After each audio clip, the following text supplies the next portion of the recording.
मानाचा मुद्रा। सन्माननीय व्यासपीठ आजच्या कार्यक्रमाचे मुख्य अध्यक्ष, प्रमुख पाहुणे एवं इथे उपस्थित सर्व मान्यवर, शिवप्रेमींनो, आज मी आस्था मोलकाटे आज या ठिकाणी शिवजयंती निमित्त 2 शब्द बोलणार आहे। प्रतीपचंद्र लेखेव वर्धिष्णु विश्ववंदिता शहाशुनो शिवशस्या मुद्रा भद्राय राजते।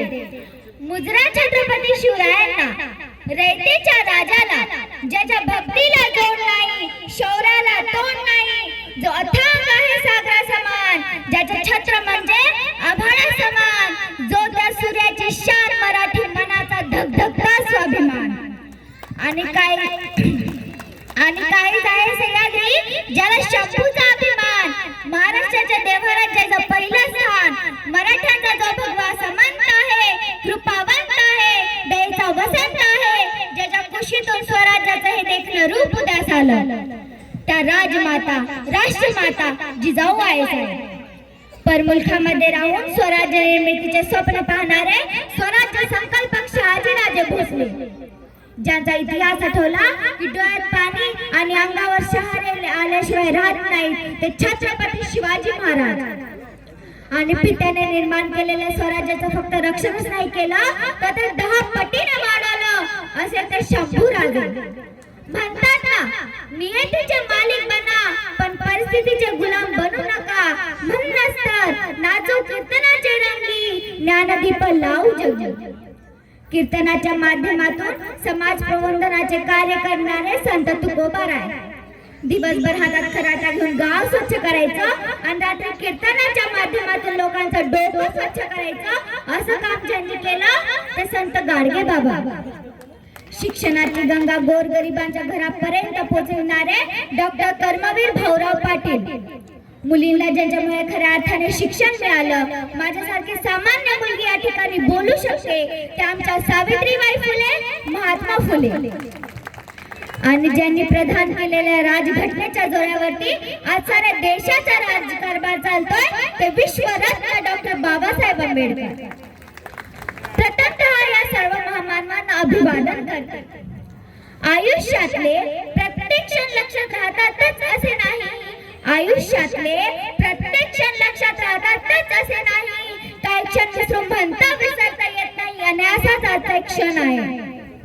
16व्या शतकात आजच्याच दिवशी तेजस्वी तारा चमकला, शिवनेरीवर तोफाचा गडगडाट झाला, सनई चौघडे वाजू लागली, एक आरोही त्या सह्याद्रीच्या कडा कपारे दुमदुमली। अरे माझा राजा जन्मला, माझा शिवबा जन्मला, दलदलकांचा कैवारी जन्मला, दुष्टांचा संहारी जन्मला, अरे माझा राजा जन्मला। इतिहास घडवणारे अभियसे जन्मले ना कुठे, झुकविले त्या हिमालया, तुझतो आम्ही शिवराया, सहन होणार नाही स्वराज्याची फरेड, जातीवंत हृदयात आमच्या धडकतात आऊसाहेब।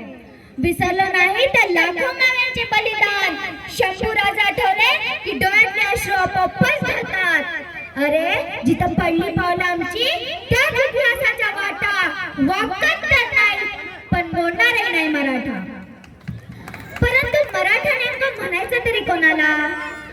आम्ही एक विशिष्ट प्रकारची जात अपेक्षित करतो, तर मराठा म्हणजे म्हणायचं तरी कोणाला? मरेल पण शेवटपर्यंत माघारणार नाही, तोच खरा मराठा, मग तो कुठल्या जातीचा असू द्या, कुठल्या धर्माचा असू द्या। आज आपण या ठिकाणी शिवजयंती साजरी करतो। शिवजयंती का आणि कशी साजरी करावी, हाही फार महत्त्वाचा मुद्दा आहे। जयंती सगळ्यांच्या साजऱ्या होतात का? आपल्या पण होणार आहेत का आपण मेल्यावर? अहो, जी व्यक्ती रयतेसाठी जनतेसाठी जगली ना, त्याच व्यक्तीच्या जयंत्या साजऱ्या होतात। तुळजाभवानीच्या आशीर्वादानं, जिजाऊच्या मार्गदर्शनानं आणि मावळ्यांच्या साथीनं शिवरायांनी हिंदवी स्वराज्य स्थापन केले। एका मोठ्या गुलामीच्या काळात एक पुरुष सौदामिनी कडाडली, तिच्या छत्री शिवराय नामक झंझावत जन्मले आणि छत्रपती बनून स्वराज्याचे तारणहार झाले। शिवराय घडले कारण संस्कार जिजाऊंचे होते। 18 पगड जातीतील मावळ्यांच्या साथीनं शिवरायांनी हिंदवी स्वराज्य स्थापन केले। बाजी प्रभू देशपांडे, तानाजी मालुसरे, यशाजी, धनाजी, संताजी, जीवा माली स्थापन केले. त्या काळचा मावळ एकनिष्ठ होता. आजकालच्या मावळ्यांची काय परिस्थिती आहे?